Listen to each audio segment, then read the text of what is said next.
Hey, kid. Yeah? You like video games? Yeah? You like subscription services?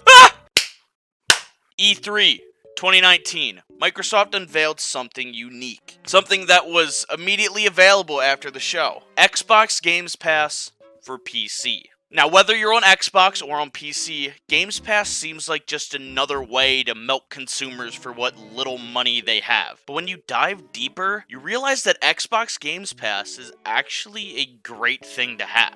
Now, over the past 10 years or so, we've seen the rise of streaming services like Netflix and Spotify, where you have access to a massive library of shows, movies, and songs for just a small monthly fee. Why would I spend $20 on a movie when I could watch it and 20 others for $5 a month on Netflix? It just doesn't make any sense. Netflix is the clear better option. While technically you don't own the movie, you can watch it. And for most people, you only watch a movie or show like once. So the only people who end up actually buying movies are the enthusiasts or collectors, or people who really like one movie and just want to keep rewatching it over and over again. But for the average person, streaming services just make more sense. Now, games are definitely different. You don't stream games. Every attempt thus far has been lackluster at best, unless you have like god tier internet. The technology is still evolving, and things like Project xCloud and Stadia are trying to give that opportunity to players. So streaming doesn't make much sense, at least not right now, but the idea of having a library that you pay a monthly fee for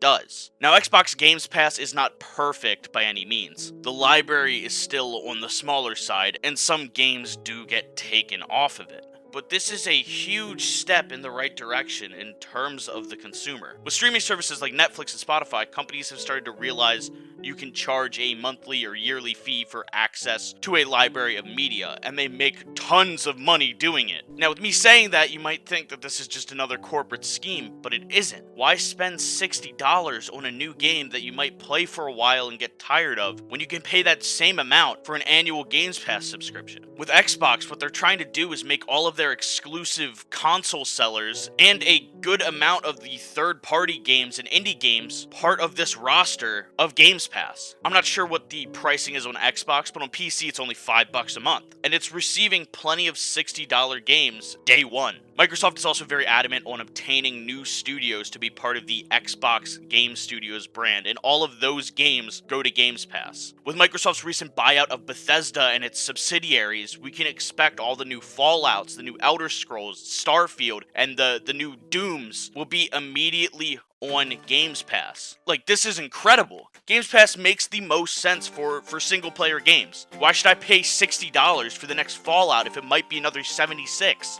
Like, I spent $60 on that game and barely played it because it didn't work.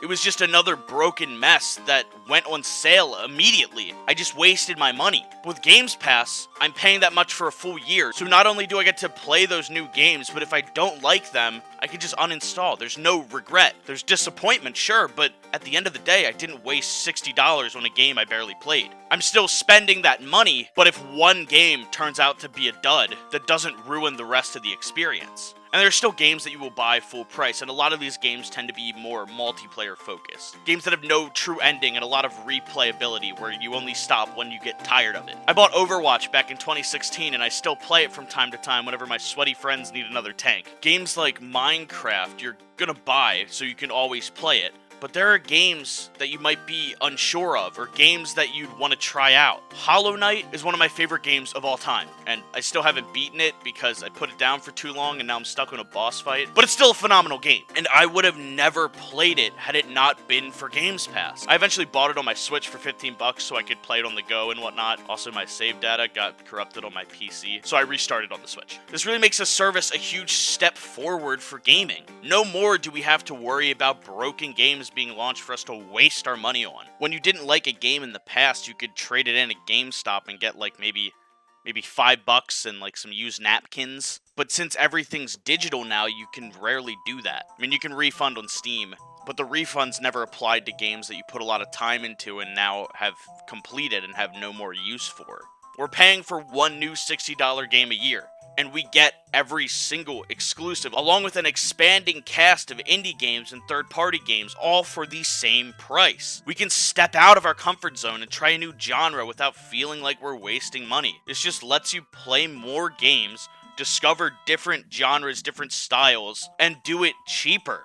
And there are other companies that are adopting this model. Nintendo's online subscription comes with an expanding list of retro games that you can play, and it's only like 20 bucks a year. So it at least gives you a reason to get that subscription without feeling forced to pay for online. It's not great that you need to pay to play online, but the added games make it much more bearable and make you feel like you're not just wasting your money. But I can see this growing into a much bigger thing over the next few years as the library expands and better games join the roster. I'm pretty sure the Fallout series and Elder Scrolls series will eventually start popping up on here. If there aren't any new games coming out, they can fall back and release stuff like Fallout New Vegas, Fallout 3, Fallout 4, like the classic Fallouts on Games Pass, and like really just fill out that subscription and add more games over time. We had stuff like The Outer Worlds that was added day one. Like the first 4 FNAF games are on here for some reason. The Master Chief Collection, including Reach, some of the old LucasArts adventure games, Resident Evil 7, No Man's Sky, Forza, Sea of Thieves, the list goes on.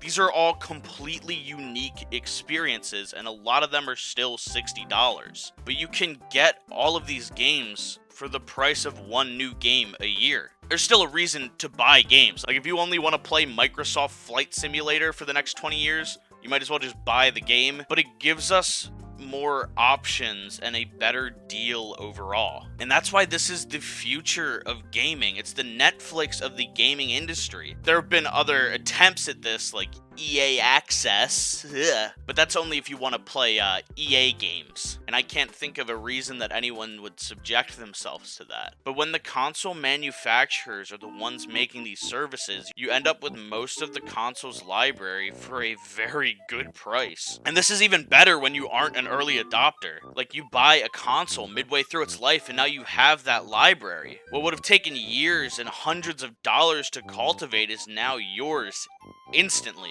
Like if I bought an Xbox One right now or a PC, I would have maybe one game that comes with it, and that's how it's always been. But instead of buying one game for 60 bucks, I buy most of the console's library. Like why wouldn't I do that? This is the beauty of Games Pass. It allows for so much freedom and exploration, all for the cost of one game a year. In the past, you had to pay that much to play online, but now you can pay that to have every game you want.